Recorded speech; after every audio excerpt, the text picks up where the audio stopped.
வணக்கம் கைஸ், உங்கள் எம்ஜே பவி. T20 உலக கோப்பையோட முதலாவது போட்டியை ஆஸ்திரேலியா அணி மோதுறாங்க அயர்லாந்து அணியோட. கொழும்புல இருக்கிற ஆர் பிரேமதாசா மைதானத்துல தான் இந்த போட்டி நடைபெற்றது. இன்றைய தினம் ஆஸ்திரேலியா அணிக்கு மிகப்பெரிய ஒரு சத்திய சோதனை என்னன்னா, இன்ஜெட் மேல இன்ஜெட் பிளேயர்ஸ் ஒவ்வொருத்தருமே இன்ஜெட் ஆகிக்கொண்டே இருந்தாங்க. இதுல குறிப்பாக ஆஸ்திரேலியாவோட மெயின் வேகப்பந்து வீச்சாளர்களான ஹெசில்வூட்டும் பெட் கமின்ஸும் இந்த அணியிலிருந்து முதலே நீங்கி இருந்தாங்க. இன்றைய தினம் அணித்தலைவர் மிச்சில் மார்ஸுக்கு மிகப்பெரிய ஒரு இன்ஜெட், இவருக்கு பதிலாக ஸ்டீவன் ஸ்மித்தை உள்ள கொண்டு வரலாம் என்ற ஒரு தகவல் ஒன்று வந்திருக்கு. அதை நாங்க அடுத்த வீடியோல அதை பற்றி கதைப்போம். சரி, இன்றைய தினம் அணித்தலைவராக ராவிஸ் கெட் தான் தலைவராக தலைமை தாங்கியிருந்தார். இன்றைக்கு முதலாவது டொஸ்ஸை வின் பண்ணி தான் பேட்டிங் செய்ய போற இந்த டீமை கொண்டு அந்த மாதிரி கூட்டி வந்திருந்தாரு. ஆர் பிரேமதாசா மைதானம் மிகப்பெரிய ஒரு மைதானம், பவுண்டரிஸ் எல்லாம் 80-60 மிகப்பெரிய தொலைதூரமான பவுண்டரிஸ். சரி, இன்றைய தினம் முதல்ல துடுப்பாட்டத்துக்கு வந்திருந்தாங்க தானே. ராவிஸ் கெட் 6 ஓட்டங்கள், ஒரு கம்யூனிகேஷன் பிரச்சனையால ரன் அவுட் ஆயிருந்தாரு. ராவிஸ் கெட் 6 ஓட்டங்களுடன் ஆட்டம் வளர்ந்திருந்தாரு.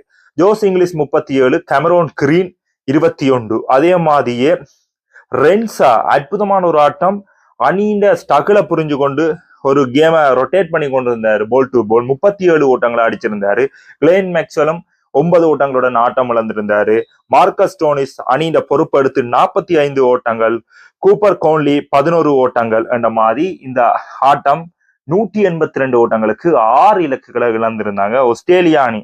சரி, ஆஸ்திரேலியா அணி இப்படித்தான் விளையாடுறாங்க என்று பார்த்தா, இது ஆடுகளம் சுழல் பந்து வீச்சுக்கான ஆடுகளம்.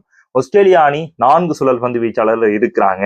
சரி, அதை வச்சு தான் ஆஸ்திரேலியா அணி மூவ்மெண்ட் பண்ண போறாங்கன்னு பார்த்தா, பெட் கமின்ஸ் ஹெசில்வூட் இல்லாட்டியும் நான் இந்த மச்ச கொண்டு போவன் என்ற மாதிரி நேத்தன் லீஸ் தன்னுடைய பந்து வீச்சை பெர்ஃபெக்டா போட்டிருந்தாரு. 3.5 ஓவர் வீசி ஒரு மேடின் 12 ஓட்டங்களை மட்டும் விட்டு கொடுத்து 4 இலக்குகளை எடுத்திருந்தாரு. அதே மாதிரி அடன் ஷாம்பா லீஸே எடுக்கும்போது நான் எடுக்க மாட்டேனா என்ற மாதிரி 4 ஓவர்கள் வீசி 23 ஓட்டங்களை விட்டு கொடுத்து 4 இலக்கையும் அவரையும் கைப்பற்றியிருந்தாரு.